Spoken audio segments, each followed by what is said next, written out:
Kwa jina naitwa Neema Rafael Kikoti, ni mwanafunzi katika Chuo Kikuu cha Iringa nikiwa nasoma kozi ya Counseling Psychology mwaka wa kwanza. Mimi ni mkurugenzi wa habari, mawasiliano na uenezi katika klabu ya Psychology. Bwana, mkurugenzi wa habari, mawasiliano na uenyeji. Kwa wewe uko uwanja wa nyumbani. Yes. Hivi tunapozungumza hapa kwa sababu tunaposikia mtu anafanya kazi za uhabarishaji, maana yake ni mdau mkubwa sana kwenye media kama radio pamoja na television kwa namna moja au nyingine. Karibu sana. Asante. Naam, twende upande wa pili wa kaka mkubwa hapo. Kwa majina naitwa Frank Ernest Mgongo, ni mwanafunzi wa saikolojia mwaka wa pili, lakini pia nipo kwenye kamati ya maandalizi. Jina naitwa Abed Kaleba Emedi, ni mwanafunzi wa psychology ambaye anapatikana katika Chuo Kikuu cha Iringa, lakini pia ni rais wa psychology. Asante sana. Hawa ambao umewasikiliza pia msikilizaji, naamini pia na wewe hapa ulipo kupitia mawimbi ya 98.1 uko vizuri sana na tayari umekwisha ongeza sauti ya redio yako kwa maana ya kusikia ni kitu gani hasa ambacho wamekuja nacho ndani ya viunga vya redio ya Hope FM 98.1 hapa Iringa, ndio? Natamani kufahamu zaidi kwa yule ambaye hafahamu zaidi kuhusiana na hii klabu ya Psychology. Ni klabu inayojishughulisha na nini na pengine ikoje ndani ya Chuo Kikuu cha Iringa na wewe kama rais wa klabu hiyo? Asante sana ndugu mtangazaji kwa nafasi ulionipa. Ni kwamba klabu ya Psychology kwanza tuelewe ndio inaweza ikawa ni klabu kongwe zaidi, sababu mpaka sasa ina zaidi ya miaka 10. Na lengo lake kubwa ni kutokana na kozi ambayo inatolewa hapa. Utaelewa kwamba sisi tunadili na afya ya akili ya mwanadamu. Kuhakikisha kwamba ustawi wake, kufikiria kwake na maisha yake yanakuwa ni maisha ambayo yana afya zaidi. Kwa hiyo malengo yetu zaidi ni kuwafikia watu kwamba unajua sasa hivi watu wanakumbwa na mambo mengi. Leo vijana wengi wanakumbwa na misongo ya mawazo, vijana wengi wanajiua, vijana wengine wamejikatia maisha. Kwa hiyo klabu chuo kikaona kwamba kiwe na klabu ambao hii klabu inajumlisha walimu pamoja na wanafunzi. Na wanafunzi ndio walengwa zaidi ambao baada ya kuwa tumepata mafunzo ya ushauri nasihi tunaenda kuwapa vijana wenzetu na kuweza kuwaelimisha ili kuweza kuwa na afya iliyo bora zaidi. Nimedokezwa kidogo, lakini kabla ya kudokezwa tupate sasa kufahamu moja kwa moja nini hasa ambacho kimewaleta Hope FM hapa Chuo Kikuu cha Iringa. Jambo gani ambalo mngetamani watu walifahamu kwanza? Karibu sana. Tumewiwa kuweza kuja kuzungumza na wananchi wa Tanzania, lakini pia especially katika mkoa wetu wa Iringa. Sisi kama vijana wa saikolojia tumeweza kuandaa mdahalo maalum. Kwa nini nazungumza maalum? Ni kwa sababu unagusa maisha ya vijana. Na sisi tunasema kwamba vijana mwaka huu wanatakiwa wawe na afya ya akili ambayo ni njema. Kama unavyoelewa kwamba sisi ni wataalamu wa saikolojia na malengo yetu makubwa ni kuhakikisha kwamba akili za vijana zinakuwa ni bora kila siku. Na kwa kuwa ndio malengo yetu, tunaanza kujikita zaidi kwenye vyanzo. Kwa hiyo tumeandalia mdahalo mkubwa mno ambao unahusisha, ambao unasema maendeleo ya vijana yanaanza na fikra.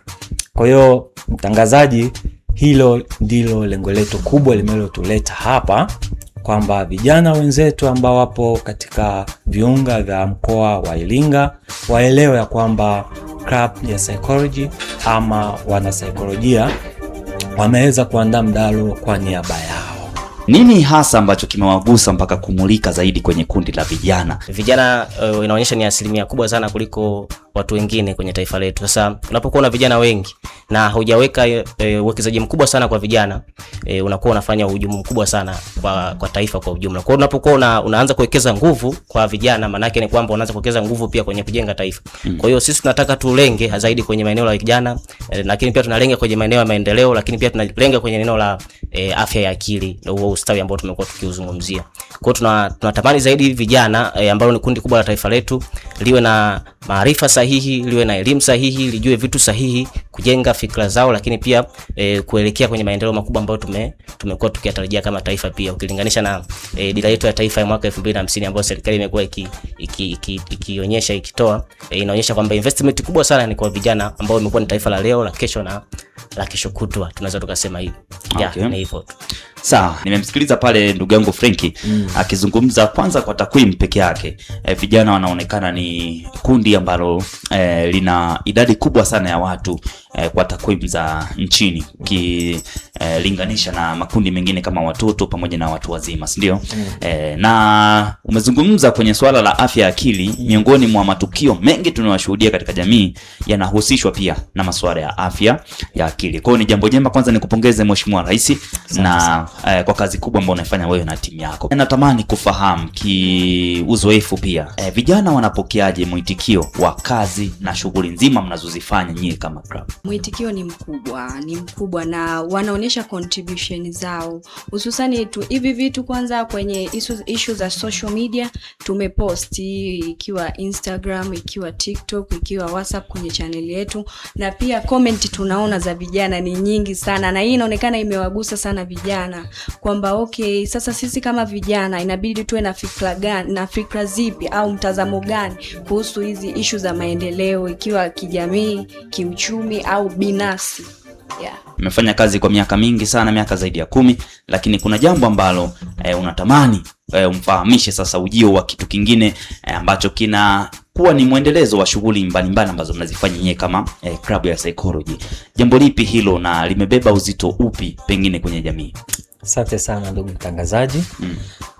Sisi kama vijana tumechukua jukumu hili la kuandalia vijana wenzetu mdahalo mkubwa. Mimi nauita mdahalo maalum kwa sababu huenda kijana kiukosa mdahalo huu, basi itachukua tena muda kuweza kupata. Naam. Kwa hiyo tumeamua kwamba kama vijana na tunayahishi yale ambao vijana wenzetu wanayapitia, tumeamua kuandalia mdahalo mkubwa ambao ni maendeleo ya vijana uanza na fikra. Unajua ndugu mtangazaji, vijana wengi tuna rasilimali nyingi sana. Kuna wale wenzangu na mimi wataalamu wa kubeti, kuna maofisa wa usafirishaji. Unajua tunapata hela nyingi. Lakini ukiniambia kwamba ni wangapi ambao wamefanikiwa, huenda ni wachache kupitia hicho wanachokifanya. Yes, kupitia hicho. Tukaona pia kwamba hata uchumi unaweza ukawachangia wa vijana. Kwa tunawaletea mdahalo ambao unafanyika tarehe 15 mwezi wa 5 2026 ambao itakuwa siku ya Ijumaa, mdahalo wa maendeleo ya vijana. Kwanza kubadilisha mindset. Ndugu mtangazaji, unaelewa wazi kabisa kwamba ukiwa na mindset ambayo, yani fikra ambayo ni chanya, basi kila kitu kinawezekana. Hata hii hela kidogo ambayo tunaipata, ya kwamba ukiwa na mawazo nayo mazuri. Kuna watu ambao mimi nimewaona ambao wana kipato kidogo lakini maendeleo makubwa sana. Kwa hiyo na sisi kama vijana ambao ni wataalamu wa psychology, ambao ndio kazi yetu ni kuhakikisha kwamba tuna shape, tunatengeneza mazingira mazuri kwa vijana wenzetu, fikra zao, ili ziweze kuleta manufaa katika taifa letu. Okay. Kuna wataalamu ambao tumewaalika. Yes, wakubwa sana ambapo kijana hatakiwi kuacha kuja. Wapo wazito, wabobezi kwenye uchumi, wana saikolojia. Tunapozungumza maprofesa, yani maprofesa wameacha kazi zao. Watu wazito kutoka sehemu mbalimbali wameacha kazi zao kwa ajili ya sisi vijana. Tutawajuza ni kina nani. Okay, msikilizaji, na kukumbusha tu kwamba niko na ugeni hapa ndani kutoka klabu hii ya Psychology ndani ya Chuo Kikuu cha Iringa. Yupo rais wa klabu hii Abeid Kaleba, lakini pia yupo mwanakamati wa jambo la mdahalo aliyodokeza hapo rais Abeid. Huyu si mwingine bali ni Frank Mgongo, lakini pia yupo Neema Kikoti, mwanahabari ndani ya klabu hiyo ya Psychology. Jambo ambalo ametudokeza hapa ni kuhusiana na kuendea kwenye mdahalo ambao unahusiana na maendeleo ya vijana, ambapo kikubwa zaidi wanataka kubadilisha fikra na mitazamo ya baadhi ya vijana ambayo pengine inaweza kawa ni mwiba mchungu wa kutokufikia maendeleo. Kupitia 0627887770 0627887770, mfanya kama unatuma ujumbe wako mfupi kwa kuuliza kile ambacho unaendelea kukisikiliza hapa ndani, na wataalamu niko nao hapa, basi hakuna jambo ambalo litashindwa kupata majibu yake. Turudi kwa mheshimiwa hapo Frank Mgongo. Nataka kufahamu kwa sababu pia ni mtaaluma wa mambo ya saikolojia, si ndio? Ni kweli kabisa. Hivi tukizungumza masuala mazima ya fikra, naam, kwenye masuala ya vijana, Ndiyo. Natamani kufahamu kwanza, hivi je, fikra huumbwa au hujengwa kadri ambavyo mtu anavyokuwa? Swali zuri sana ndugu mtangazaji. Fikra huumbwa au fikra hutengenezwa? Kwanza unapozungumzia fikra unagusa pati kubwa sana ya mwili inaitwa ubongo. Naam. Sasa fikra actually waga watu wengi tunafikiri fikra zipo kwenye ubongo. Lakini wapo wataalamu ambao wamekuwa wakifanya tafiti mbalimbali, wengine wanasema fikra zipo kwenye moyo, wengine wanasema fikra zipo kwenye nafsi, lakini all pati ambayo ina kisaikolojia, pati ambayo inahusika na masuala ya fikra ni pati ya ubongo. Na mtu anapokuwa na fikra, fikra sasa zinakuwa zinajengwa, kwa maana najibu swali la kujengwa au kuundwa. Fikra zinaundwa na kujengwa kwa pamoja. Mtu anapokuwa na ubongo tayari anakuwa na fikra. Sasa zinakuwaje nzuri au zinakuwaje mbaya ni namna mtu ambavyo anazitengeneza mwenyewe au anazielekeza mwenyewe. Mtu anapokuwa na fikra, kuna kitu kimoja ambacho wake kinafanyika. Mtu anapokuwa na fikra, anatengeneza hisia juu ya ile fikra ambayo yuko nayo. Kwa akiwa na fikra chanya, kuna hisia anakuwa nayo. Akiwa na fikra ambayo ni hasi, kuna hisia anakuwa nayo. Na zile hisia anazokuwa nazo zinaenda kutengeneza maamuzi. Kwa mtu akiwa na hisia chanya kutokana na fikra ambayo alikuwa nayo chanya au hasi, inapelekea kuwa na maamuzi fulani. Sasa inakuwa ni maamuzi chanya au hasi kutokana na fikra ambayo yuko nayo. Kwa hiyo nimeanza kutaja fikra, nimetaja hisia, nimetaja maamuzi. Sasa yale maamuzi anayokuwa nayo mtu, aidha ni chanya au ni hasi, yanapelekea tabia fulani. Mtu akiwa na maamuzi ambayo ni chanya au hasi anaweza akafanya tabia fulani. Ile tabia anapoifanya inaleta matokeo. Nimetaja vitu vitano sasa mpaka hapo. Kwanza ni fikra. Lakini pili nimetaja hisia. Tatu nimetaja maamuzi. Na 4 nimetaja tabia ambayo mtu anaifanya. Baadaye ni matokeo ambayo yanatokea. Kwa hiyo mtu anapokuwa na fikra, kitu ambacho kinachoenda kuharibika mwishoni kabisa ni matokeo ambayo anayaonyesha. Kwa akiwa na fikra chanya, tunatarajia matokeo yatakuwa chanya. Akiwa na fikra hasi, tunatarajia matokeo yatakuwa hasi. Kupitia ule mnyororo ambao nimeutaja. Fikra, lakini pia hisia anazotengeneza. Mtu akiwa na fikra chanya unategemea kabisa hisia zake zitakuwa ni hisia chanya. Atatarajia vitu chanya, atatarajia vitu vikubwa. Lakini pia maamuzi atakayoyafanya ni maamuzi chanya. Ataamua kufanya vitu ambavyo vinamuelekeza kwenye fikra zake zinakotaka kufika. Zitamuelekeza kwenye maono makubwa ambayo anataka kuyafikia. Na baadaye tabia ambayo atakuwa anaifanya, kwa sababu anajua mimi nataka kufika sehemu fulani. Kwa hiyo atakuwa na tabia ambazo zinamuelekeza yeye kufika kule ambako anataka.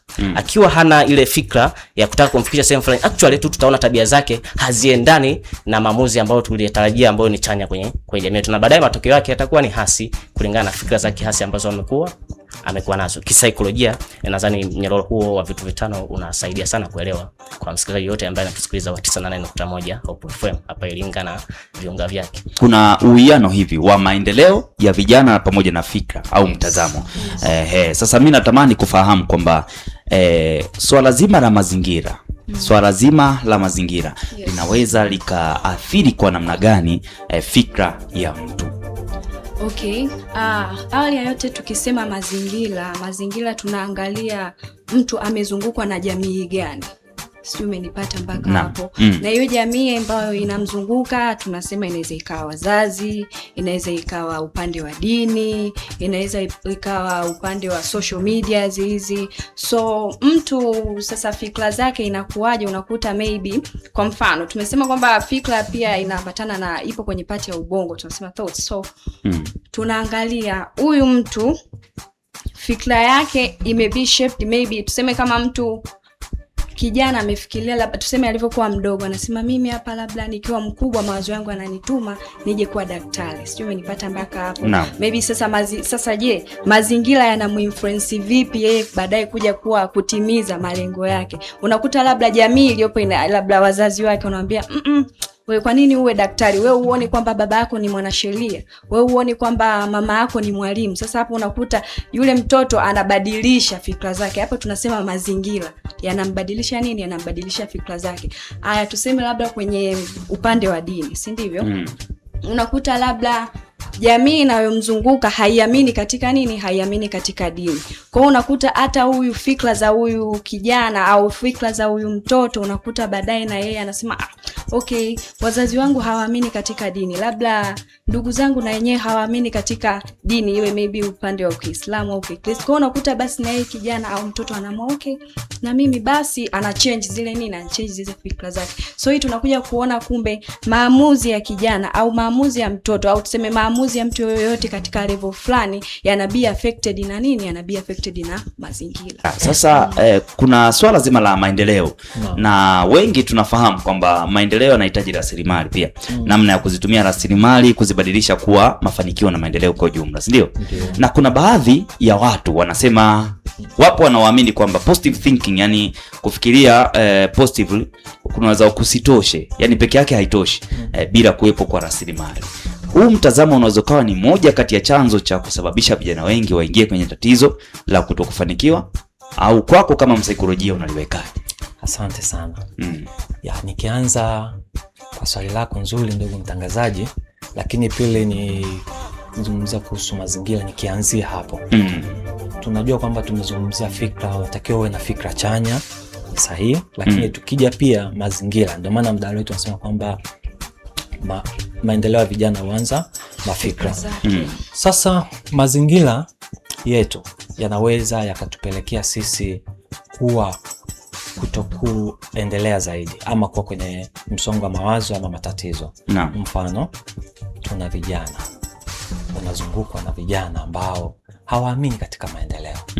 Yes, wanaamini kwamba nikipata shilingi 2,000 hii ni kunywa soda. Lakini kuna kijana huyo anaamini kwamba hii 2,000 nitatumia 1,500, 500 nitaiacha, itaendelea kujizalisha pia. Kuna kijana huyo anaamini kwamba hii 500 nitaenda kununua karanga, alafu zile karanga nitaweza kuzifunga za 100, zitamzalishia tena mazingira. Kwa mazingira haya yanamsababisha huyu mtu either aendelee ama asiendelee. Sasa tunapokuja kwamba kwenye rasilimali, unajua rasilimali zipo nyingi sana, lakini ni vile tu kwamba huenda kuna muda tunazidharau. Kwa mfano, nyumbani tuna kuku. Yes. Nyumbani tuna mifugo. Nje tu ya hapo ya kwamba tuna mashamba. Mfano kama majuzi kuna sehemu nilikuwa nimezungukia kule ambapo machinjioni. Nikakuta vijana wengi wapo sana kule. Yes, katika wengine wanachota maji, wanaenda kumwagilizia ile mifugo kule inapochinjwa, wanasafisha pale. Nikauliza kwani hawa wameajiliwa moja kwa moja? Hapana, hawa ni part time. Na wakitoka hapa wanatoka na shilingi na 20,000 per day. Nikasema kumbe ajira zipo nyingi. Yes. Sasa hebu imagine ya kwamba uenda hauna kuku, basi hauna mifugo, lakini kuna maeneo ambayo unaweza ukaenda ukapata shilingi 20,000. Hiyo 20,000 ukitoka hapo unaifanyia nini? Ndio tunapokuja kwenye fikra. Ndipo tunapokuja kwamba tatizo sio vyanzo. Uenda muda mwingine kwa sisi vijana tatizo sio vyanzo. Tatizo ni mawazo yetu yanawaza nini. Yaani kile unachokipata wewe unakifikiria kwa namna gani. Shida inapokuja kwamba tunahitaji tupate kiasi kikubwa, ndipo tuamini ya kwamba tunaweza tukatuna maendeleo. Kama hujajiandaa kimawazo, basi amini hata ukipata 1,000,000 pia huwezi ukaendelea. Kwa vyanzo tunavyo. Ndio.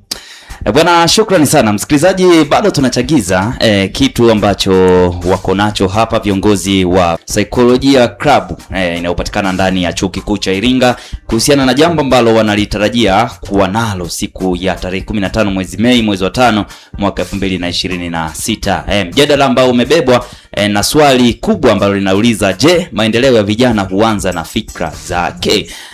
Kwa hiyo hapa kuna masuala ya maendeleo, kuna masuala ya vijana na kuna masuala ya fikra, ambapo bado tunachagiza kabla ya kuenda moja kwa moja kumwelekeza au kukuelekeza wewe msikilizaji kwamba jambo letu la tarehe 15 litakuwa vipi.